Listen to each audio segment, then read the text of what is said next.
Ayan, today is Sunday. No, nag-adobo na ako kanina. Wala na pala itong lamang tubig. Kailangan namin bumili ng tubig. May ilan na lang kaming tubig. Ilan na lang ang tubig natin? May dalawa pa. So, nagluto na ako ng adobo kanina. Andito, ito. Adobong kangkong. Ayan. Ngayon ay magmamarinate ako ng beef. Ito lang, ganito lang kakonti. Dito ko na diniretso ko na dito. At magluluto tayo ngayon ng beef. Ayan. Maninipis lang. Para mabilis lang siyang maluto. Mga ganito lang. Ayan. Kasi magsisimba kami ngayon. This is for our dinner na. Ang ginaganyan ko lang.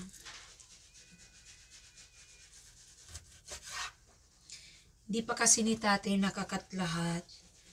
So, kumuha lang ako ng konti. Yung tama lang, pang dinner namin. So, para bago kami mag-charge. Ayan.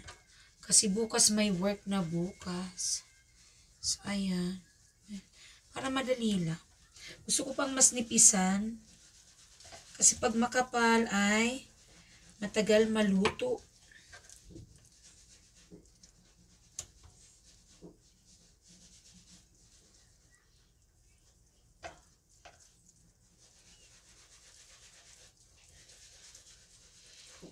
Yan, kaya pagka beef ang inaano ko ay nininipisan talaga namin.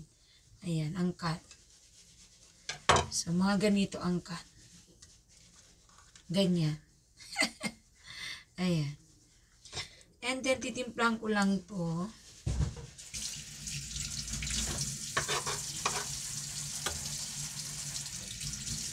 Lagyan ko ng rosemary. Ayan. Ayan. Para walang maraming hugasin.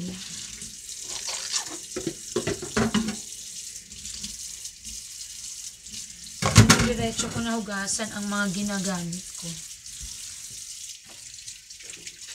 May art class pa kasi si kuya hanggang alas 4.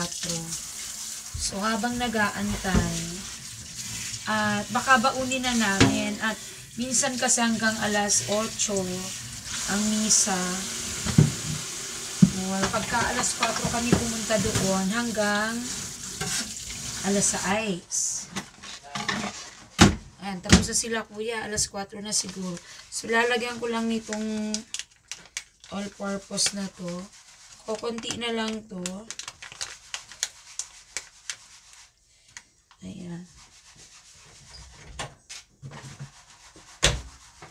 So, lalagyan ko ng rosemary.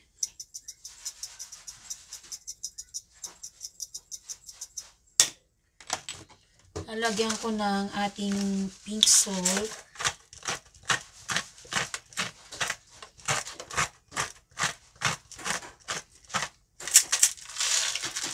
Ayan, paubos na to. Hindi pa kami makakapunta ng S&R. So, kapag pumunta dun kasi yung bumibili na ako ng maramihan.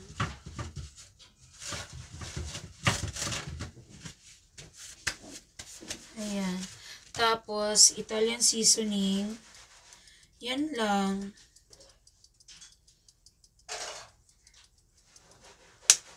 And then, sour cream. Hindi lumalabas dito ang sour cream saan.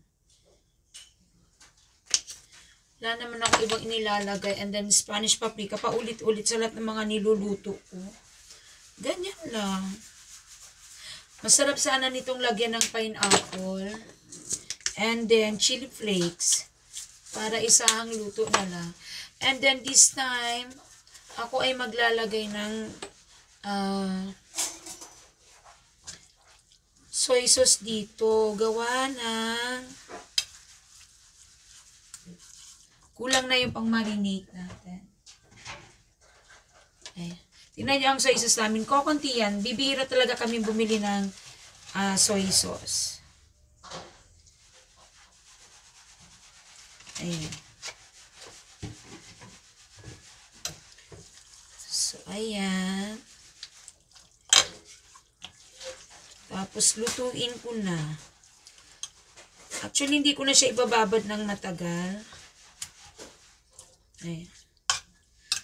Pwedeng baunin na namin to kasi, halimbawa, inabutan kami sa daan, gabi na. Tapos naisip namin maglakad-lakad. May baon na kami. Hindi na kami kakain sa labas at hindi kami gagastos. So yun yung sinasabi ko na kahit na namamasyal kami, bibihira kaming kumain sa labas. Kasi nagbabaon na kami noon. Mas masarap pa ang luto ko. Joke lang. Mas masarap pa yung niluluto ko. And then, lagyan natin ng mantika. Ito yung binibili ko dati spring, dati Baguio oil. Ngayon may bagong labas ang UFC na coconut oil. Coconut oil ang ginagamit namin. Ayan. At hindi ko na siya dito tinatanggal. Dami-dami kong mga lalagyan ng ganito. Para dito. Kaso, malamig dito sa bahay. Natutulog siya. Ayan. At wala akong lemon.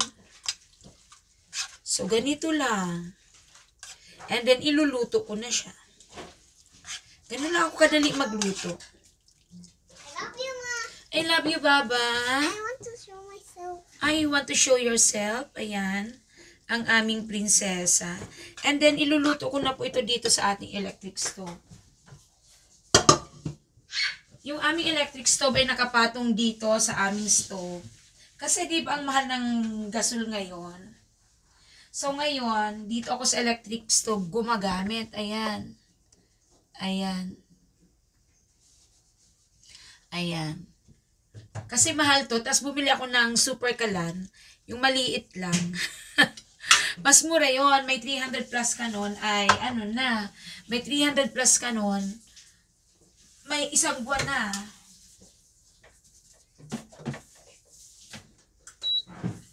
Ayan.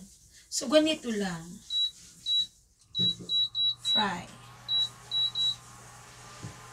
Ayan. So, ganyan lang kadali. So, ayan. Lipat na natin dito. So, ayan.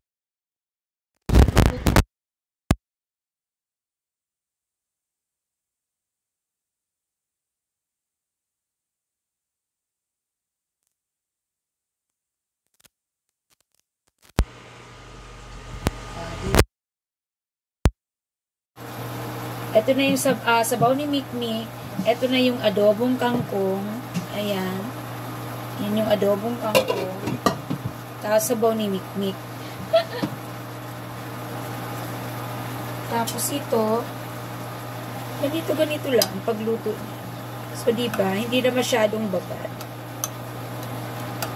Ang bango. Kung nandito kayo kasama ko, sobrang bango niya na.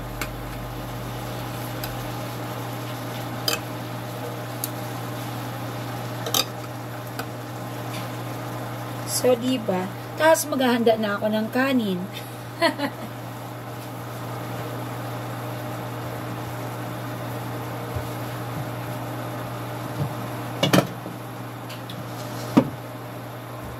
So, ganyan lang ako kabilis magluto. Ayan. Tapos, paiigayin ko lang yan. Tapos, babalik-balik ta rin ko lang. So, tapos na ang ating pagluluto. So, diba? So, ganun lang ako kabilis magluto. O, so, ganyan. So, babaunin na lang namin yan. Kasi baka mamaya maisipan na namang lumabas. Ayan, may baon na kami. Hindi na kami kakain sa labas. At may dala-dala kami. So, ang akin, pwede yung adobong kangkong. Tapos, ito yung sa magtatay. At saka kay Mikmik naman kasi, sabaw na malunggay lang si Mikmik.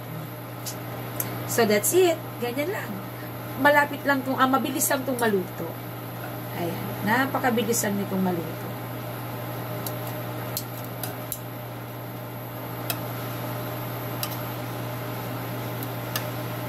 Kasi pagka tinagalan mo to sa pagluluto, titigas. Kukunat, I mean. Kukunat po ang ating karne. So, ayan. Papakita ko po ulit sa inyo. What happened to you, princess? Look at our princess. Oh. Mama, Can't Nagkakar... Ayan. Aayusin ko pa pong hair niya. Yan, bago kami pumunta ng Cebu. Ay, thank you. I love you, princess. Okay. Magkakat pa tayo ng ano. Okay na po at ipapakita ni mama yung niluluto ni mama. So, ayan. So, ayan na po ang ating niluluto. Kasi, ang ating karning baka ay, or kahit anong karne, sadyang nagtutubig yan. Pagka umiga na yan, ayan, luto na yan. Hindi po ako naglalagay ng tubig.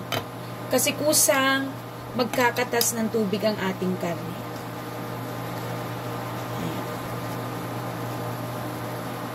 So, magre-ready na ako ng aming babaunin.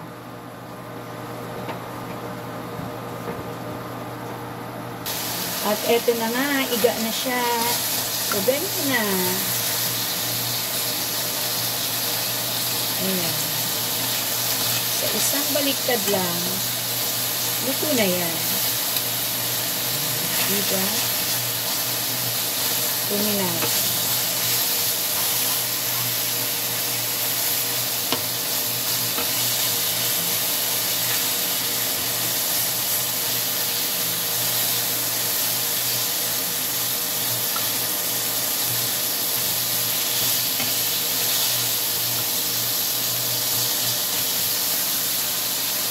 So, luto na naman ang ating pagkain ng asin. Off na natin.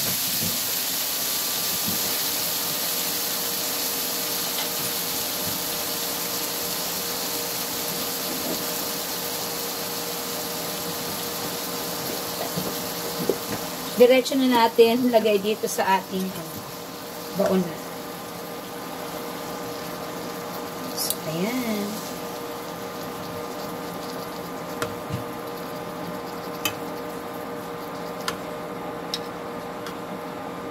O, diba? So, that's it. Bye! Ayan, bye na. Ayan na. So, mabilis lang. Ganun lang kabilis. Konting ano-ano lang. Hindi ko na minarinate kasi nga aalis na kami. Magsisimba na. So, magbabaon na lang ako ng kanin. Yung rice cooker, dadalhin ko na. Kasi sila lang naman kakain ng kanin, silang magtatay. So, that's it po. Bye-bye. Love you all po. God bless. Bye!